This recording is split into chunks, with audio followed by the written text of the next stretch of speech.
Hello, my name's Julian and welcome to the show. Today we're going to talk about the Garmin Edge 1040 Solar.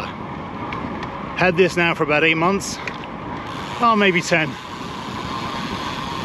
Trying to give you a review of what I think of it and how it compares to how it was when I first bought it. I want to give you some idea about what it's like almost a year after I bought it, give you some idea about whether I made the right choice, would I buy the same one again a year later, and is it right for you? So I'm coming from quite a long history of Garmin devices, from watches to bike computers to power meters to various other sensors and so on as well. I had a Garmin Edge 800, I had a Garmin Edge 520, and then a 1030, and now the 1040. The Garmin Edge 520 was a great computer. In fact, I still have it now. It was small, light. The battery life typically lasted long enough for a day's cycling. The GPS performance was great. However, I was starting more and more to do two things that meant I had to move on from the 520. One was more and more in my Ironman races, I was looking for more and more data to be available to me during the race and to some extent during the training as well. The more data I tried to squeeze onto that small screen, it was getting very difficult for me to read it. Secondly, I was starting to use the navigation features more and more, and that was mainly because some of the longer training rides I would do for something like an Ironman, I got bored of the routes I was doing, and I was finding I needed to find some new routes to keep me interested. And for that, you need navigation. It's the quickest and easiest way to do it on a bike. So I bought about 3 years ago a Garmin Edge 1030. I bought that fairly soon after it came out, and I probably should have waited for the reviews. It had a much larger screen. It had much better battery life, something like 20 hours of battery life. So I was already taken by the fact that I could put up to 10 different data points on the screen at any one time. Alternatively, I could have a really big map on there, which would be really good for navigation. However, the 1030 that I had a major problem with it, which was that the GPS performance just sucked. I can't think of a better word for it. It would drop out every few minutes. However, I stuck with it for 3 years because it was an expensive piece of kit. But as soon as the Garmin Edge 1040 Solar was launched last year in June, I bought it that day. As soon as I got the email from Garmin, there was already a review from DC Rainmaker. He seemed to like it. I bought it that day and immediately sold the 1030. So what do I like about the 1040 Solar? Well, firstly, from a form factor perspective, it's exactly the same screen as the 1030 and then the later one, which was the 1030 Plus. The screen resolution is the same. I believe the screen technology is the same. It has a much better GPS chip inside it. So now it's not just GPS and GLaSNOS, it's also multi-band GNSS. I get on the bike, as soon as I'm ready to ride, it's already connected to enough satellites, it already knows where it is, which is so much better than the 1030. And I haven't had the 1040 drop GPS signal on me once, whether I'm going under underpasses, I'm under trees, or in the open, which seemed to fool the 1030 as well. I had no problem with it at all. The other thing it's done is it's taken the battery life of the 1030, which was about 20 hours, and it's now 35 hours. And on top of that, you've then got the solar charging performance as well, which I'll talk about in a few minutes. So looking at the screen, you can have up to 10 different data fields on this screen, and they're all clearly visible. I will typically have 7, one of which is larger than the others, which for me is 3-second power. That's the one that I usually use when I'm racing as my main metric. But what I like is I don't have to be swiping through multiple screens to be able to see all the different bits of data that I want. It's all on the screen at one time. Now that's important for 2 reasons. One, you're cycling, so it's probably a good idea not to be swiping across the screen. Secondly, most of the riding that I do, especially the racing and the training for the racing, is on a TT bike. Generally, those bikes are inherently less stable than, say, a road bike and certainly than a mountain bike. So I don't really want to be coming out of aero just to swipe through a screen so I can see what the next metric is that I want to see on another screen. So I like the fact I can have all of it on there together. The 2 screens that I have, one is the screen with 7 data points on it. The other one, if I'm out training, is the navigation map. And I've made sure I've got 2 data points, which usually for me is focused on speed and distance. Now there's a lot of other screens that Garmin has as well. There is a lot of cycling dynamics data you can have. And when it comes to cycling dynamics, I have to say the cycling dynamics information is really good, but I'm not going to look at it while I'm riding.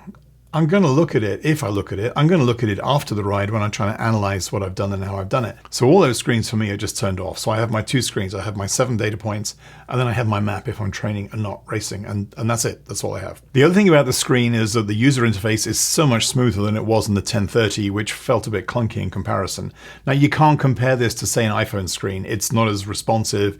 It's not as quick to react and so forth, but it is very durable. And in sunlight, it's very, very easy to see. In terms of other features that I would use on the Garmin 1040 Solar, I've covered them already. It's those 3. It's nice that it's USB-C charging. That's the first of the Garmin bike computers that is USB-C now instead of micro USB. Secondly, I find the connectivity now with the Garmin Connect app on my iPhone has really come on in leaps and bounds in recent versions. And I'm not sure how much of that is the app and how much of that is the hardware or maybe the software in the bike computers. But I just find that that integration is so much better. If I want to, I can receive text messages on the screen, which are coming through my phone. I can get weather reports. I can get other updates as well. I choose to turn a lot of those off because they can be quite distracting. And I am a cyclist who would rather not be distracted. Coming onto that, there's a number of things which are on this computer which I do not use at all. And the first one is music controls. I don't wear headphones when I'm cycling. I just don't. And it's a personal preference. It's all to do with safety and awareness. So I'm certainly not going to be using controls for my music. I don't use the Verb remote.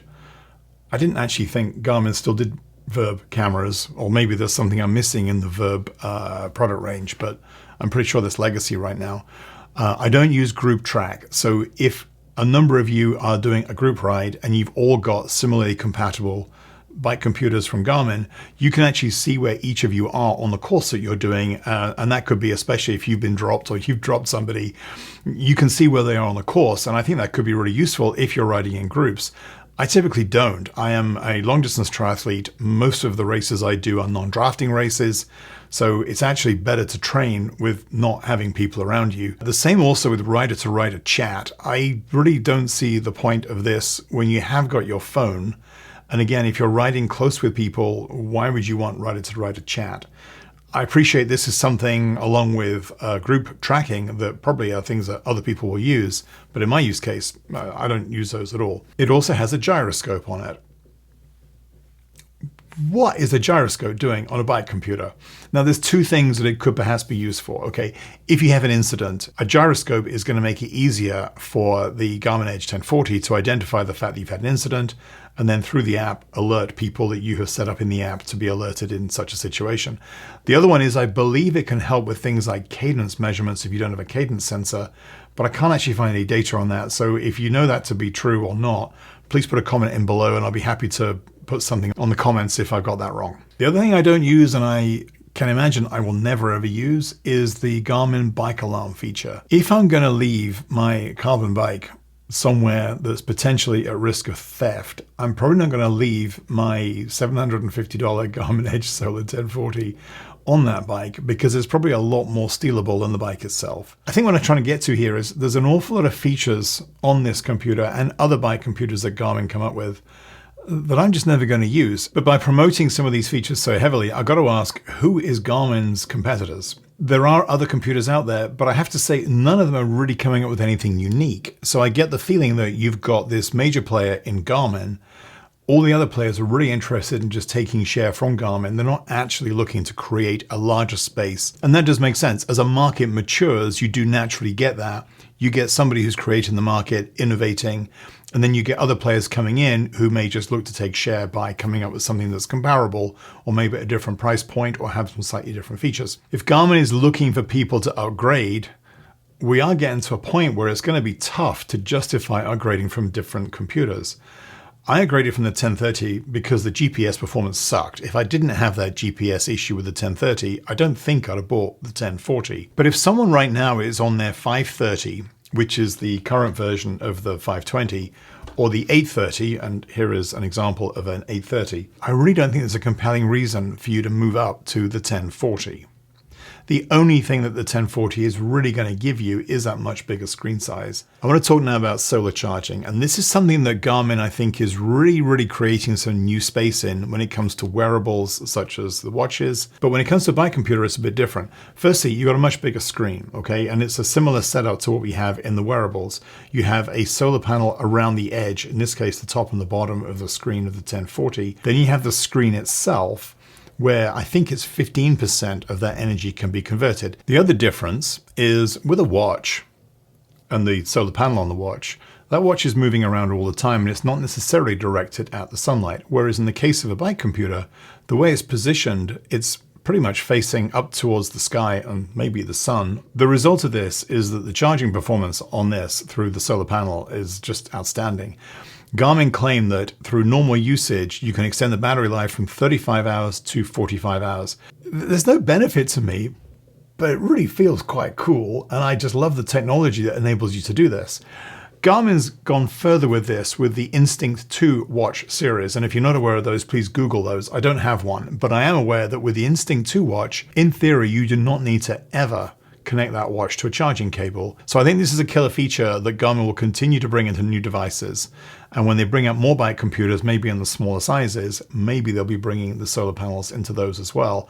And I think when it comes to the next generation of watches, we'll see ever improving solar panel performance, but that's for another video and for another day. So almost 1 year on, am I glad that I got the 1040? Well, yes, I am. Everything I like about this device on the day that I got it, I still love it today. I still love the screen. I still love the navigation and the GPS acquisition and how quick that is and how consistent it is.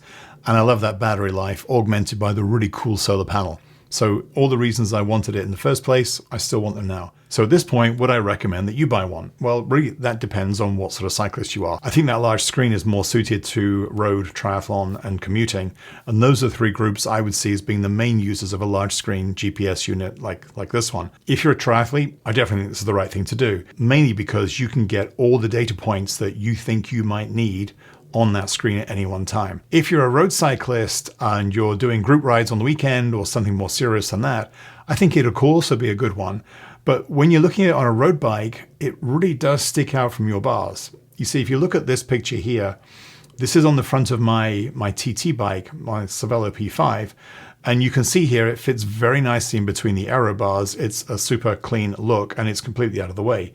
You put that same computer on the bars of a road bike, I would put it on an out front mount. And if you're doing that, it actually looks like you got a cheap cell phone strapped to your bike. So if I was mainly a road cyclist, I think I would look at the smaller computer that has the same touchscreen, the same navigation capability.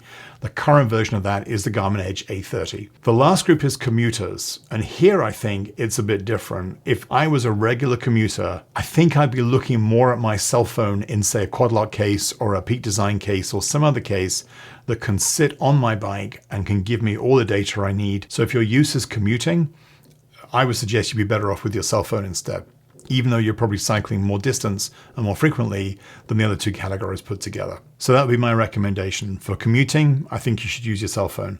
For a road cyclist, I think you should get an 830, but maybe you wait a few weeks and see if an 840 comes out.